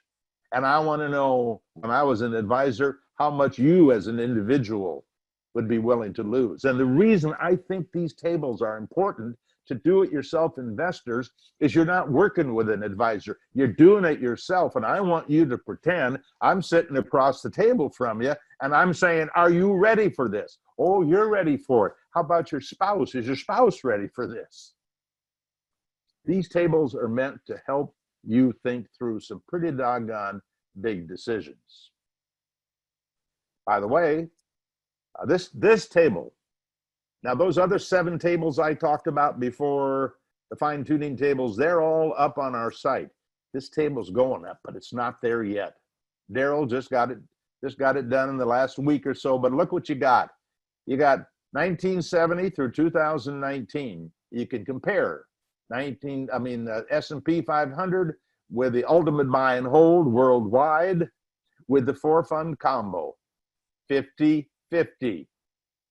I would love, this may never happen, but wouldn't it be nice to be able to just open up and look at this comparison in the combination that's your favorite combination? We might get there someday, but I'd love to be able to easily compare these returns. And you can see 1 year at a time how different they can be. Let me just pick one that's wildly different here. Well, if we could look at 2000 through 2002, this is 50-50, by the way. Well, the S&P 500 lost a little money, but look at the ultimate buy and hold, 50-50. Or the 4-fund strategy, 50-50. Better yet. Or we could look at 2008. None of them were any good at all. That was a year that the market took all equity asset classes down. That was not true in the 2000 through 2002 bear market. And here you can compare the worst periods.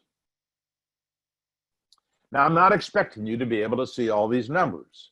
All I want you to know is that there are dozens of tables just like this that you can look at. These are tables that take the fine-tuning results and plug them into the decision to retire in 1970. And you're going to retire with $1 million. Well, if you don't have a hope in hell of having $1 million, make it 500,000, divide by 2, make it 100,000, divide by 10.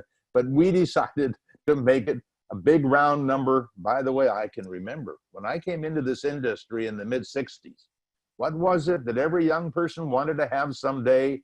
$1 million. I teach university class from time to time. Guess what the number is young people want today? $1 million.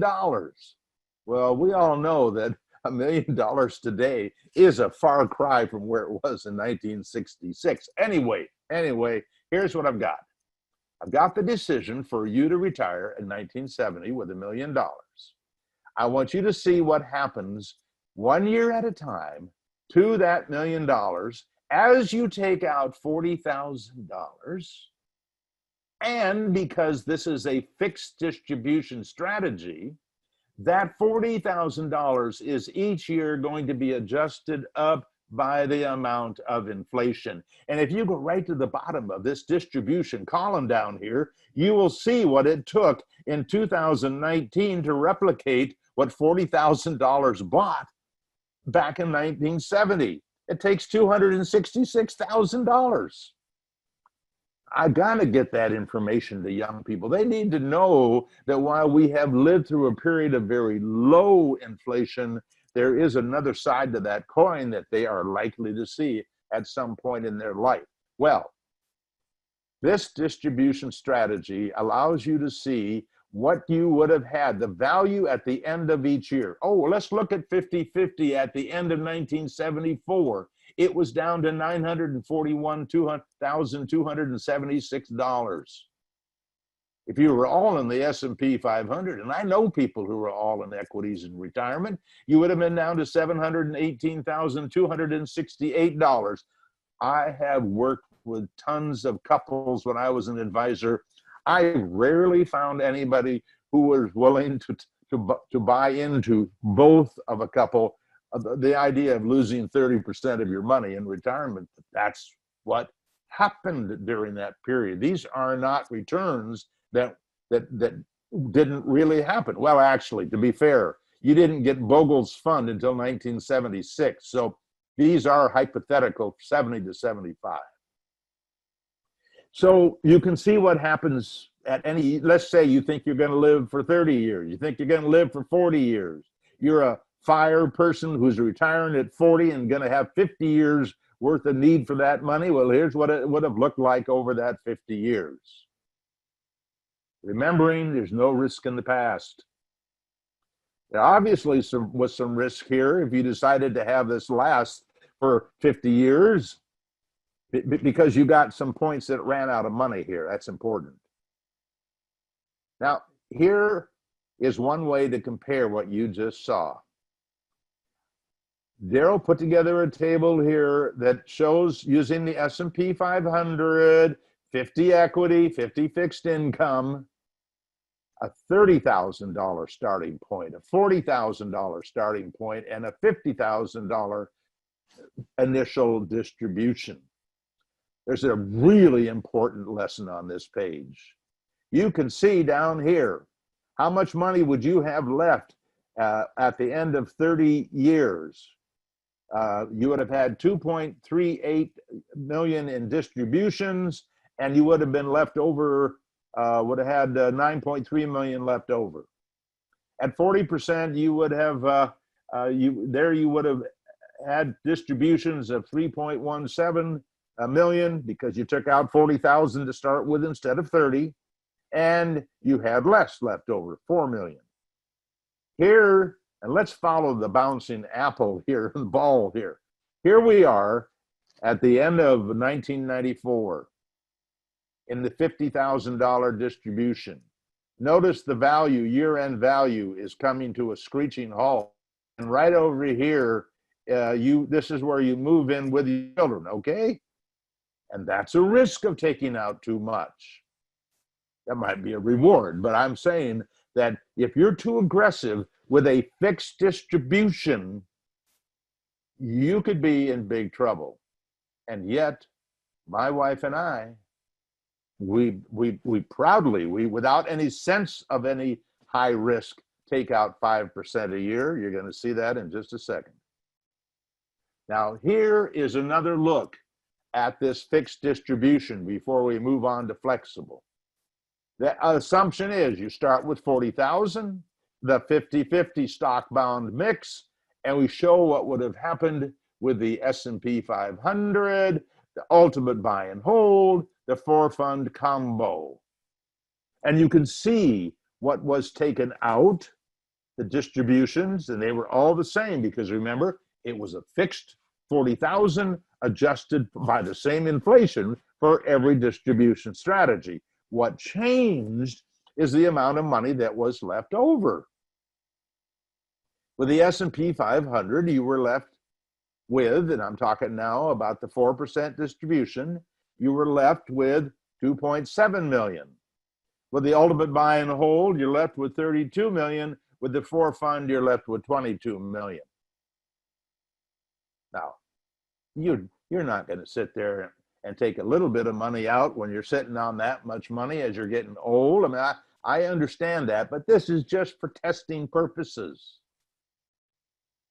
This is what my wife and I have done. And many of the people that follow our work have done. First of all, I worked until I was 70. And I know a lot of people that worked until they were 60 or younger. But one thing I wanted to be sure that I did, because I'm a very defensive guy, very cautious, always afraid of the future. That's my nature. My wife says she knows that if she suggests doing something, I will immediately come up with 10 reasons why we probably should think twice about it. That's just who I am.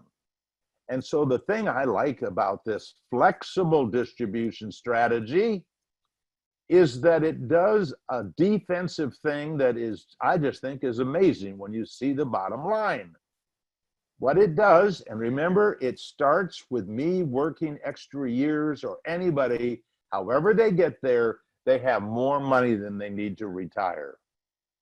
I wanted to have at least 2 to 1 what I needed. So if by chance my cost of living was $40,000 and I could have done it with $1 million and adjusted for inflation, I wanted to be conservative. Let's say I saved $2 million instead of 1. I still have the same cost of living, but now I could take, in theory, 4% of 2 million or live on 80,000. I could do more traveling. We could give more money away. We could help children and charities and all of those things that sometimes it's just a lot of fun in retirement.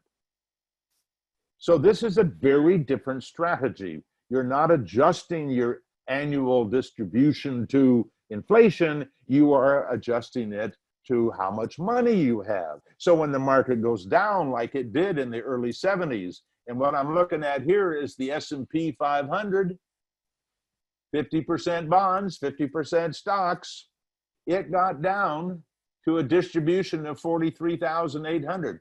Well, that's a lot lower number than what you needed if you had adjusted that 40,000 that you took out in 1970 for inflation. But remember, if I saved twice what I needed, I'm protected from inflation. I don't have to worry about inflation anymore.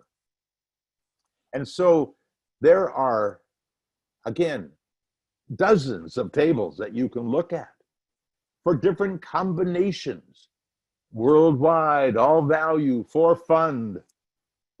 My hope is that it's enough to investigate that you will find something that you will have peace of mind about. So here is, just with the S&P 500, the 30%, the 30,000, the 40,000, the 50,000 starting amounts, but not adjusting for inflation, simply taking a percentage, 5% of the, for example, of the previous year-end balance. Oh, and I should note, my wife and I, we take our money out at the beginning of each year. That's, in a sense, our way of budgeting, how much we have to either live on or give away, whatever it might be. And so why do we take it at the first of the year? Wouldn't we have more money to leave our children later in life if we took it out monthly instead of at the first of the year? Because that would give more money, more time to grow.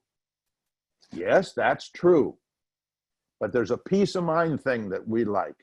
We like to have that money in, when we put it in a short-term, a Vanguard short-term corporate or a short-term investment grade bond fund. And some years we do well in that fund. Some years we don't do so well, but it's better than a money market fund and very, very little risk. And then we take the money out monthly. We don't have to worry about the market going up and down during that period of time that we're taking it out. So, and you can imagine this year, think about that. We got our money first week of the year. Nothing to worry about in terms of getting money this year. Now, had we not, then we would have been probably trying to second guess the market month to month. Should we take it now, et cetera. So that is how we do it. And I know lots of people who have 3 years of money set aside in no risk investments. But you can see the bottom line number here of the 3%, 4%, and 5%. Oh, wait a minute. Look at this. Over here under the 50,000. Remember when it was 50,000 adjusted for inflation? There were no values in this final column. Well, look, it goes right to the bottom. There is actually money left over, and you were able to enjoy a bigger distribution early in life. Remember, it suggests that also you had oversaved. And here is a look at all three of these major portfolios. S&P 500, this is all going to be 40,000 beginning, and a variable flexible distribution using a 50-50 stock bond portfolio. And you can see what happened here. You can see what's left over at the end of 30. Not so different. 40, 6.6 million left over on the S&P 500, 12.5 million left over at the end of the 40 years from the ultimate buy and hold, and 10 million from the 4-fund combo. So you can slice and dice many ways, many ways. And one final table, we got a bunch of these too. I think we have 8 of them. This is a sample. I'm hoping these samples will drive you to our website to learn about all of this information that Daryl has turned out. Powerful stuff. Here was the assumption: $1,000 a year starting in 1970. Monthly, $83.33. Every year, it's increased by 3%. And as Chris said, when you're adding money, see, there's 2 sources of the growth of the money that we have for retirement. One is the money we put in, and 2, it is the growth. So at the end of a year that we've put $1,000 in, it goes up 10%, let's say. And it didn't go up 10% in the last month. It probably went up 10% a little. I don't know how it went up, but let's say you ended up with $1,100 for the sake of discussion here.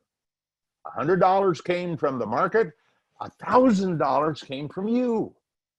So if you happen to start right at the beginning of a market that is not treating you well, it is the money you're putting in, because every year, almost every year, you have more than the previous year. But of course, and by the way, I think it's fascinating to be able to look at how much you had at the end of the first 10 years. 100% stock, that's where you should be. You would have had $16,245. 10 years later, you got 119, almost 120,000. Then you got 699,000. And then you run right into one of the worst decades. In fact, even a worse decade than 1929 through 1938. The S&P 500 loses money totally. You didn't lose everything, but that you did not come out ahead, even with the money you added at the end of the next decade. You could have thrown in the towel, and I wouldn't have questioned that, because how can you live through that and go on? Because it looks like whatever you thought it was going to do, it didn't do. And then the next 10 years, it did it in spades. Now, again, there is no risk in the past. I know exactly when these things happen. It may be that you will, for example, from 1975 to 1999, the S&P 500 compounds at 17.2%. I don't blame anybody in 1999 thinking the S&P 500 is the answer for all of your money. And then for the next 20 years, you make about 5.5%. What's wrong with that picture? Well, there's nothing wrong with that picture for the market, because the market doesn't care how old you are, what your needs are. It is what it is, given conditions that we can't predict. And so you would like to have that golden age from 1975 to 1999 back. You may get it from here out. I don't know. I do know that's the golden age I grew up during. And I have a lot of friends who thought they were really great investors back then. And I was probably one of them. Well, I wasn't. It was the market. I have yet to ever make a penny for an investor. Not one penny. The market makes you the money. I can try to get you to put your money into index funds with low expenses and low taxes and low turnover and do all of that. That I can encourage you to do, but I can't make the market go up. I guarantee it. So here's the fixed contribution asset allocation. This is with the S&P 500 for different levels of risk.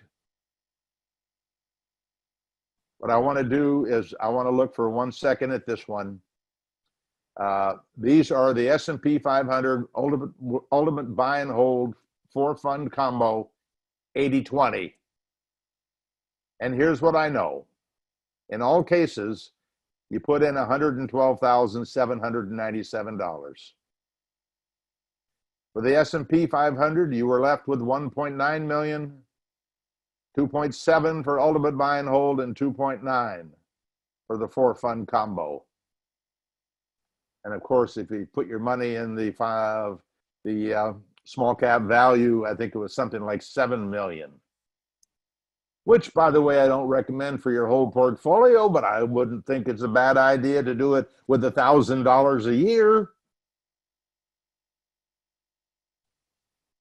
I want you to know that all those tables that I talked about can be found under best advice. The distribution tables, the contribution tables, the fine-tuning your asset allocation, and the ultimate buy and hold. And then over here under ETFs, I'll tell you why I want you to go in and look at the ETF recommendations, because Chris has written some very good articles, meaningful articles about how he selected those best-in-class ETFs. And by the way, it's important to note, those best-in-class ETFs are all available at Vanguard and Fidelity. I think it's Schwab, I don't remember, but I think as commission-free trades. And as I said when I was talking on Chris's presentation, I do think that partial shares will be available soon. And then we have free books. And we have what I think is a really great book for first-time investors coming out in the next couple of months. It's about $12 million decisions and 2 funds for life. And it's very simple. It's a quick read. Each chapter is about 1,000 words. It is not meant to help engineers get better, okay? But I think it makes the proper case for target date funds and a lot of other things that are in your best interest. And everybody who is on our list of our newsletter, which is free, will get a free copy of that new book when it comes out. It will be an ebook, obviously. And my hope is that you will find it meaningful enough and easy enough to understand that every young person that you know will get a copy of it. You'll be able to forward that copy to them. There's no reason you'll be able to go to Amazon to buy it if you must, but you don't have to. And And I think that is, oh, and one last item. When I say this, I want you to know, I'm not begging, but I am at least telling you that we are a nonprofit organization. We survive almost entirely on the donations that I have made, because it is my life's work that I am trying to extend here. But we are able to do more if people are willing to help us. I don't take out any income. Chris and Dale doesn't take out any income. This truly is a labor of love, but we do appreciate your help. And with that, Rob, what do you want to do now? Thanks, Paul. Well, we've got about 10 or 12 minutes left. I know Chris has been answering some questions online. Chris, why don't I turn it over to you? You've gone through the Q&A list. Are there some questions you have for Paul? Oh, I haven't been through the whole list. It's quite a list. May I just, I'll just interject something here, Rob. We will take this list and we will do a special podcast. And what we can't get to in the next 10 minutes, we will try to address every one of them. We'll forward it to you, and if you have the ability to forward it to the people who came out here today, they will get it. Okay? So, Paul, how about I read a few of these to you? Sure.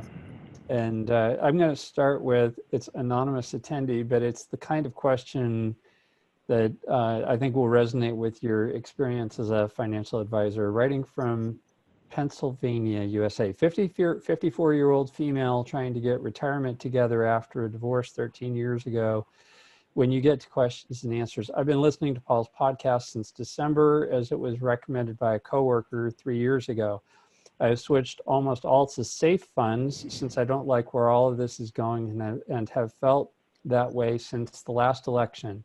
Needless to say, I have not made out as well as others in the last 3 years. I still feel, especially with the graph showing how our government is buying debt, that things are not going in the direction as tables show on Paul's podcasts. I would like to retire in 10 years or less. What is the safest way to invest if I want no risk? Not sure of the 2 funds for life strategy, kind of please help. Well, obvious problem is there is no risk way to do it unless you save a massive amount of money. And I may just add to that.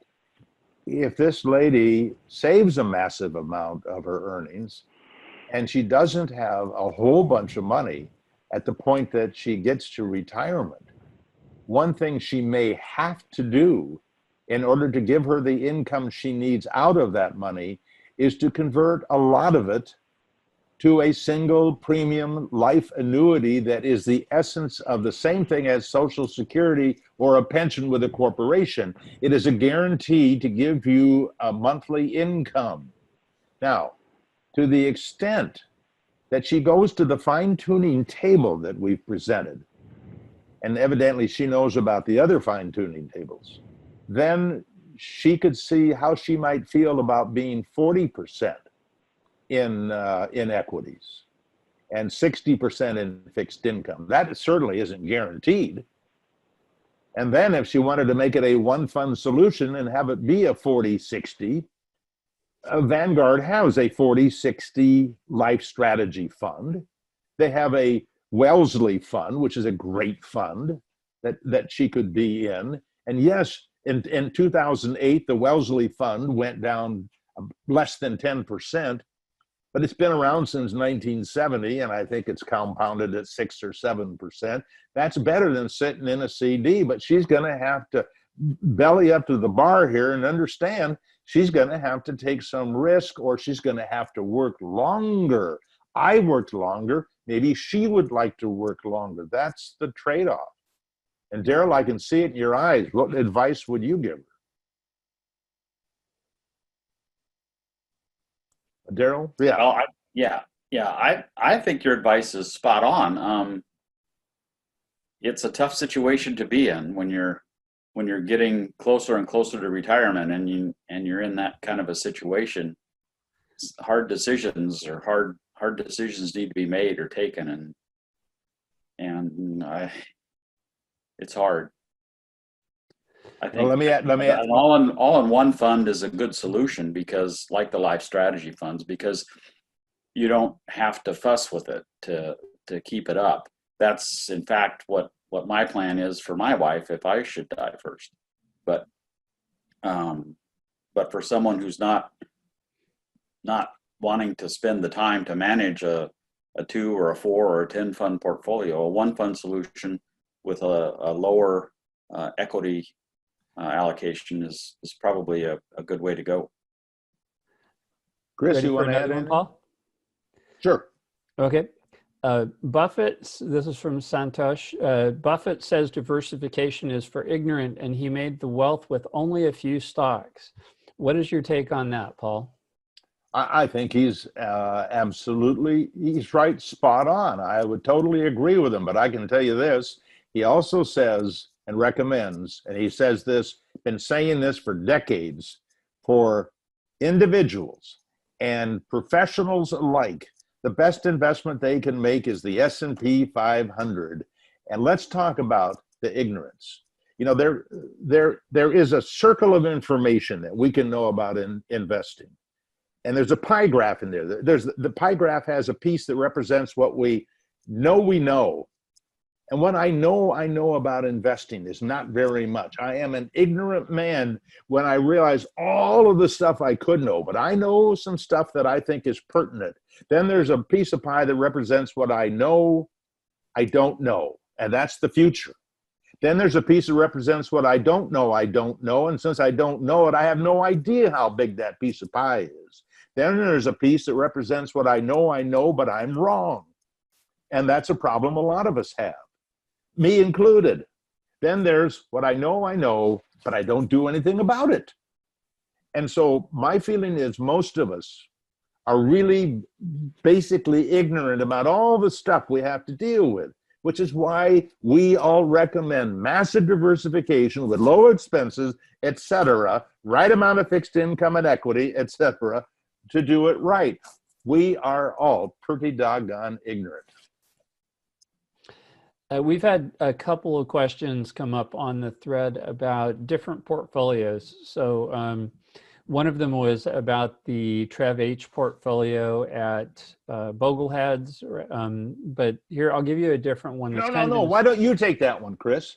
Well, I did actually. I answered that one online for people. But share that. I'd like to hear what you said. Well, the short answer is there's, you know, if you look at it from a back testing standpoint, there's nothing wrong with it.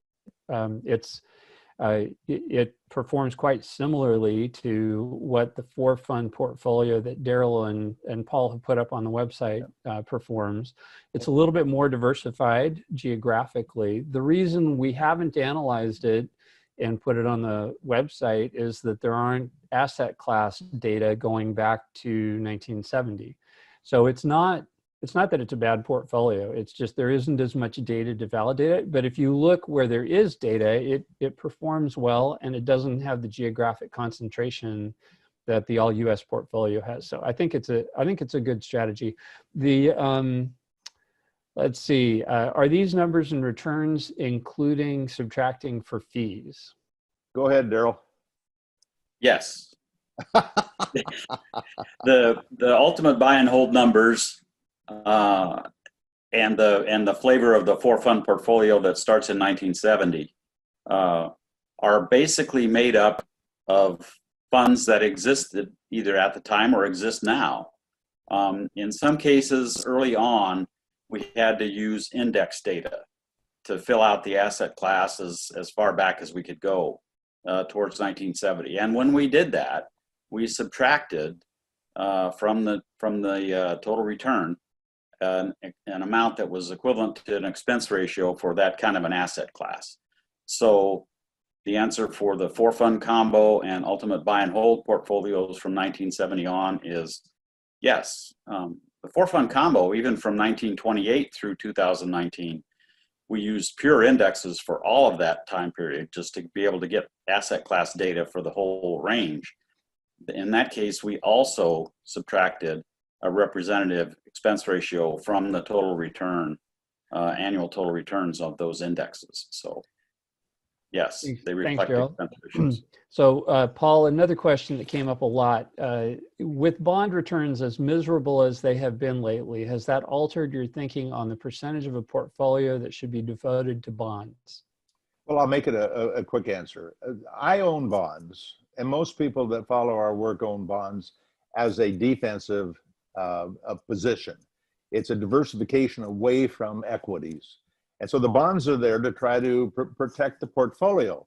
And the bonds that we recommend this year have had a pretty good return. I think it's pretty close to 3.5% so far, or maybe 4% this year, just this far into the year. And that's because when there's a catastrophic event, it's very common for there to be a rush to fixed income, and the rush tends to be more to the highest quality fixed income. And I will just add, one of the reasons I think the S&P 500 as an equity asset class is doing so well this year compared to others, it is the rush to quality there, if you want to look at it that way, versus small cap and value, et cetera.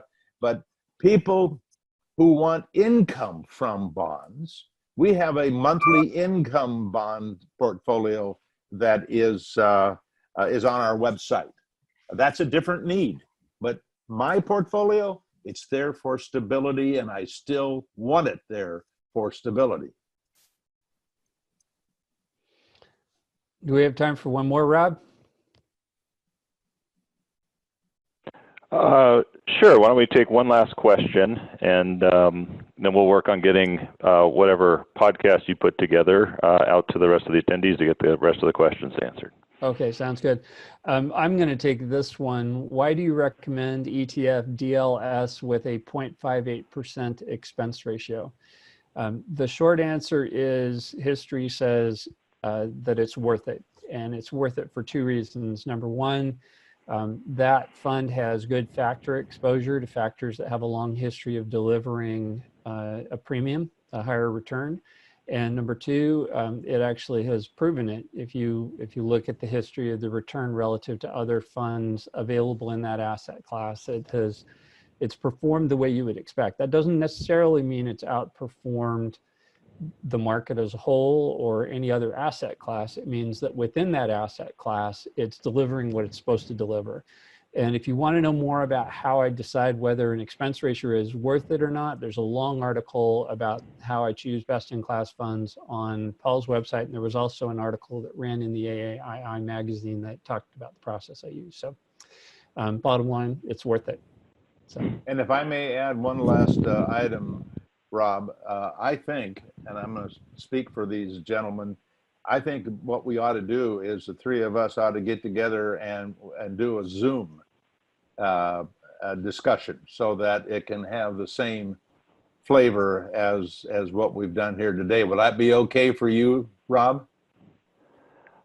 Sure. I mean, we can certainly chat about how to coordinate something following the meeting. But certainly appreciate the three of you jumping on the call today and educating our members, and looks like we had quite a few members from around the country and possibly around the globe from what I can tell. So thanks so much for sharing your in-depth knowledge and experiences.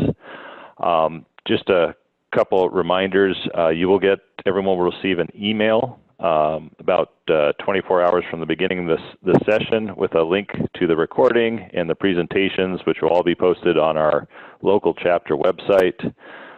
Please, if you can, when you leave the meeting today, take a few minutes to fill out that survey for us. We'd love to hear your thoughts and opinions. And then keep in touch with follow-up to this session so we can get some of these questions answered for you. So thanks, everybody. Thanks for coming. Thanks, guys. All right. Have a great weekend. Thanks.